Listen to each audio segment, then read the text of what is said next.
বেগুন সুন্দরী, বেগুন বাহারি, বেগুন বাদামি, চারিদিকে সবজিওয়ালারা যেন গান জুড়ে দিয়েছে। এই সবজিওয়ালা হাত ধরে টানছে, দাদা বেগুন সুন্দরী নিয়ে যান। ও সবজিওয়ালা হাত ধরে টানছে, দাদা বেগুন বাহারি নিয়ে যান। আজ বাজারে বেগুনের দর এতটাই কমেছে যে সবাই বস্তা ভর্তি করে বেগুন নিয়ে যাচ্ছে। আমিও দেখলাম দর যখন কম, বস্তা ভর্তি না নিলেও কে যেখানে নিয়ে যায়। তবে বেগুন সুন্দরী ও বেগুন বাহারি দুই সবজিওয়ালার কাছে না গিয়ে সরাসরি চলে গেলাম যে কাকু বেগুন বাদামি বলে স্লোগান জুড়েছিল সেই কাকুর কাছে। তা কাকু, সবাই তো বেগুন সুন্দরী বেগুন বাহারি স্লোগান দিয়েছে, সেগুলো তো অনেক খেয়েছি, তবে বেগুন বাদামিটা প্রথম শুনলাম। শুধু স্লোগান দিলে তো হবে না, বেগুন বাদামের রেসিপিটাও বলতে হবে।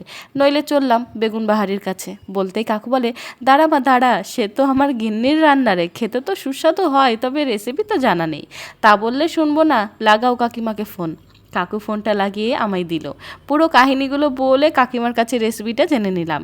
আমার ব্যবহার কাকুর এতই ভালো লাগে যে তোকে দেখে আমার মেয়ের কথা মনে পড়ে গেল বলে বলল, জামা সুন্দর করে রান্নাটি করে খা, তোকে টাকা দিতে হবে না। জোর করে কাকুকে টাকাটা দিতে পারলাম না।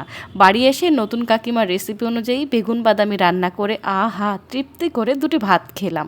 তবে আগামী দিন ভাবছি কাকুর বেগুনের টাকা আর কাকিমাকে এত সুন্দর রেসিপির জন্য একটা ধন্যবাদ অবশ্যই জানিয়ে আসবো। তবে তোমাদের এক্সপিরিয়েন্স থাকলে কমেন্ট করে জানিও তো, নিজের কাকিমারা কি সত্যিই ভালোবাসে নাকি ওপর ওপর শুধু ভালোবাসার নাটকই করে যায়।